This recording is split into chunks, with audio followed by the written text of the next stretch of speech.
Welcome to Reimagining Community, Eastside Voices for Change. I'm here, Angelica, Community Response Organizer, here with Guillermo Rivera. Hello, I'm Guillermo with Eastside for All, Housing Justice Organizer. Yay! Thank you for being here. Today we're going to be talking about systemic racism.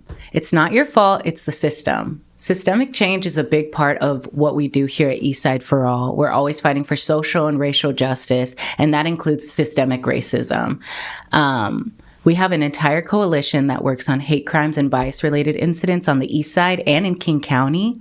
We work in partnership with community-based organizations to respond to hate crimes and bias-related incidents. And so some of that work really fuels some of the advocacy that we do here on the East Side because it gives us a scope of what's actually happening to our communities, how we can support them, where the gaps and the needs are, and also what kind of problems we need to address in order to reach that systems level change that we're trying to strive for in the community. So I feel like a system change is really, really important part of our job. Mm-hmm. But can you give us an example without giving us any names or anything about like something that you find out that is systemic racism or bias? And explain a little bit what bias means, because I don't know if we all know what bias means. Yeah. So hate crimes and bias incidents would be anything that involves discrimination, unfair treatment because of your identity, how you present, how you move in the world, or what community you're a part of. A lot of the issues that we face that involve systems level change are when those incidents are happening within institutions. So institutions like education systems, our policing systems, our government systems, the city, things like that. Institutions hold a lot of power and influence in our communities. And if they do not have the values and practices that align with racial equity, sometimes there's gaps for our communities accessing services and resources from them, but still experiencing hate crimes or bias incidents because they don't have that framework that holds the BIPOC community, our immigrant community, our queer community, and actually holds a safe space for them. So those are some of the issues that we address are with a lot with institutions because they have the most influence and impact on our community because we're all intertwined with them as of now. But we have less of a power of individually changing things. And that's why we're here, so that we can collectively move together and support them in whatever change needs to be had in order to close those gaps. Yeah. And when you meet bias means that the people, they're not aware that they're doing that stuff, right? Because it's something that you have in your mind, in your inside of you that you didn't realize that you were being, because all the way that you grow up, they always teach you like that is normal, right? For sure, yes. And so that one are probably the most difficult to change, right? Absolutely, yes. I find it really difficult because a lot of folks don't have the awareness of these issues, how to navigate them, because they're so specific. Each community has specific weight that each incident holds that can't be replicated by other communities because it's a specific history that they have. So if a bias-related incident happens with a queer person who's also Black, you're dealing with a queer issue. You're also dealing with a race issue at the same time, and they intersect, and you cannot separate the two. So then with bias incidents, it usually falls under falls under the category of maybe a microaggression, maybe assuming someone is harmful when they're having a mental health reaction or crisis, maybe assuming that because of the color of someone's skin, they don't have documentation or they don't speak a certain language, or maybe assuming that there is maybe a violence threat when there's not because of how someone presents. Things like that. Those are like unchecked biases can lead to hate crimes. And we do reporting on all of those things because they all matter to us and they all really do impact how we live and how we interact with each other in the community. And some people think like microaggressions, they're not a big deal, right? Right. But yeah. But I saw a documentary once that was with monkeys, right? And there was always a lead, right? And there is another ones that they're always punching the lead is always punching the other ones, right? And they detect that something, I don't remember, but something was wrong after the one that was bullied, right, all the time, that monkey has more health problems than the leaders of the pack. And I mean, you probably have a lot of like microaggressions all the time. I remember ones that they're like I remember standing up outside of Seattle in a bar. People came to me and gave me their keys to park their cars. Valet? They thought you were valet? I thought that they were valet. Yep. At the third one, I was thinking like to take the car. I just drive, right? Free car, yes. GTA But my wife told me that I cannot do that. And free car. yeah, and then there was another case that I went to visit a friend in an apartment, also in downtown Seattle, these fancy apartments that they have there. And I show up, and that was the doorman. And he asked me, like, oh, are you coming here to clean the carpet? Wow. And I said, like, no, I came to visit my friend that is your boss. Literally. That I hope that you will be fired for this. But sorry. Right? Sorry. But those kind of things are difficult to change, right? Yeah. And I think, like, when those kind of things are coming from an authority figure, for, like you were saying, the city, the school district, the government, like, it's hard to change those because they're systemic, right? Yes. And then the people realize, like, it's normal to be talking like that. Yes.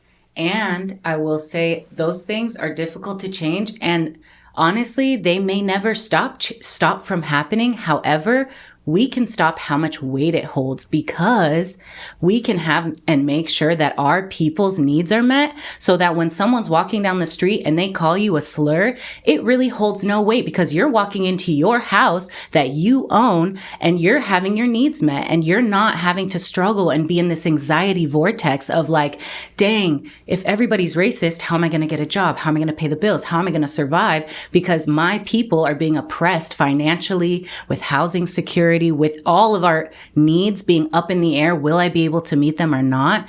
And so if we can like make systemic change in different realms, aka housing as well, and have our people's needs met, the racism that we experience will just be words, literally in the wind, drifting away. And we'll be like, well, it doesn't matter because we're secure in our lives that your racism, you can have that. And it's kind of like a protection bubble because our needs will be met. And so I think as we continue to do this work and continue to make change and raise awareness about systemic inequities that have to do with racism, misogyny, all of these realms of discrimination, if we can change those on a systems level, then the system will no longer be supporting these racial inequities and it will no longer be perpetuated in our daily lives. And it'll just be racist people running their mouths on the sidewalk and we will pay no mind and no attention to it. But because we have so much like disparity in like housing and getting our needs met, it holds a lot of weight right now. But it's also, I mean, one of the bias things and systemic problems that we have is also when you have English as a second language, right? When you're bilingual and you have some kind of accent. Yes. The people start thinking like, if they have accent, then they cannot be. So I have a recommendation for all the people that are hearing us. If they tell you like, oh, do you have accent? Where are you from? Then you will tell them or whatever. But your second question for them should be like, and where are you from? Because you also have accent, right? What is that accent that I'm hearing? Colorado? Yes, Am exactly. I hearing Colorado right now? Because it's giving Colorado. So I'm doing that a lot. Yes, I love that. I love that. And when people ask me that kind of questions, and I mean, being a bilingual, I think like it's a superpower. It's a superpower. It's a superpower. Right? And the people think like if you have accent, then you are like a dumber, or I don't know what they are thinking, right? Your brain is just like really smart. You are thinking in two you are thinking in two languages, right? Three languages, literally. Yeah. So I mean, we talk about like a systemic racism and people being biased all the time, how we will eliminate this? What we're doing to eliminate this? I personally, and on a collective level, know that love is the only way that we can really truly change. And if you cannot love yourself, you cannot love your neighbor as well, as a good as you could. You're going to end up mixing in that love with other things that are not healthy in growing a community.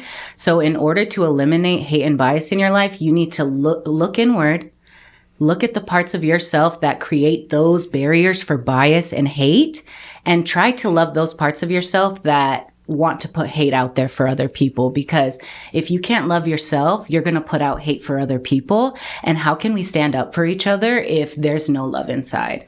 And so I would say on a personal level, love yourself. On a community level, love your community. Go out there, try to connect with people, because that's what we're here to do on this earth, is to connect with others. We can deny ourselves of connection all we want, but that's not truly inside what we're here to do.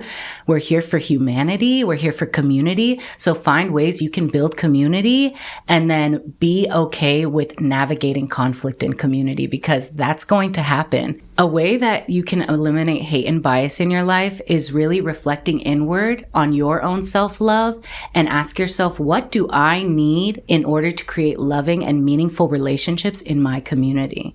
And just start there. It's a very small step, but then it translates into a huge movement, because then you are going out there and you're building community and connections out of love. And in that way, it disseminates hate in your dimension at least, and it eventually spreads. And then you can stand up for other people in your community who are also experiencing hate and bias. And in that way, we become advocates for each other. We become each other's support system. And people can understand that they were never alone, even though you might feel alone, and that there are other people who go through similar stuff. So I would say on an individual level, self-love. You got to love yourself if you want to love other people. On a community level, go make community, build connections with people who have similar interests, similar values, similar hobbies.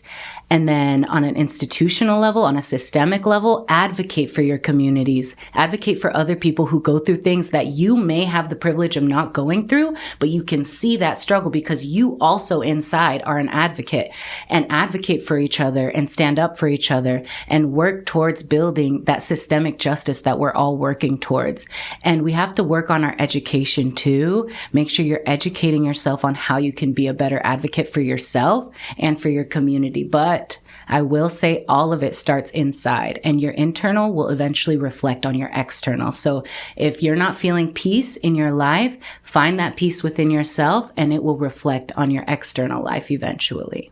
So that's what I feel like is a really good way to eliminate hate and bias in your life, because your dimension will eventually reflect whatever you have inside and value inside. And I love that answer, but I feel like you mentioned something like an advocate, mm-hmm. right? Mm-hmm. I think like an education. Yes. And I feel like those both things are the ones that doesn't matter if you whatever you see something, say something, right? Like if mm-hmm. somebody told me that I'm the ballet parking, or I'm mm-hmm. clean it up the carpets, mm-hmm. I will tell them that is racist, right? I'm a client here. I never say that to them at that time, right? And I feel like right now I will be able to say it, because what you are saying to mm-hmm. me is racist, mm-hmm. right? And I think educating our youth is also really, really important, mm-hmm. because I don't think we will be able to change the mind of the old people like me, right? Mm-hmm. But it's better if we educate our youth on that, for sure. right? Love mm-hmm. yourself, yes. love your community, yes. advocate for yourself, advocate for your mm-hmm. community, right? Yeah, for sure. I think the advocacy is a big one, because a lot of the times when incidents like these happen, everyone feels so alone, and that they're like, dang, why me and stuff? But realistically, it's a collective experience. And so if we learn how to advocate for each other and we learn how to raise awareness about what's happening and spread education, especially to the youth, like you said, like we will have a powerhouse of a team, but we have to do everything as a team and not alone. And so I totally agree. I think education is a big one, especially taking these experiences, the data that is being collected from the hate crimes and bias incident reporting, and using it to advocate to cities and governments and say, hey, this is happening within the institutions that you fund. What are we going to do about it if you also have a commitment to racial justice and equity, but you're also perpetuating these cycles of harm at the same time? So I totally agree with that. I think that's definitely a big one. And community care is a huge one as well. Community care is the biggest one. And if we don't learn how to care for each other in community, it's like we can't actually actualize the future that we want, which is to live within community, you know? If you're experiencing hate in your life, just know that hate kills its host. So don't receive it, just reject it and respond with love. Don't give in and don't be susceptible to hate. If you want to get connected with us and want support, please contact me at Angelica, Angelica, at eastsideforall.org. Or you can text me or call me at 425-247-1118. For today's call to action, we have a survey.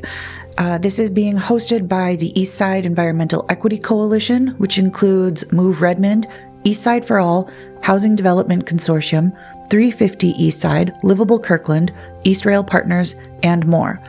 We are looking for responses to a survey from people with current or recent lived experience in affordable housing units. These are housing units that are based on your income and are potentially in the East King County area, but we are not restricting location in terms of who is eligible to take this survey. You can find a link and a QR code here in this podcast, and you can visit eastsideforall.org/housing-justice for more information.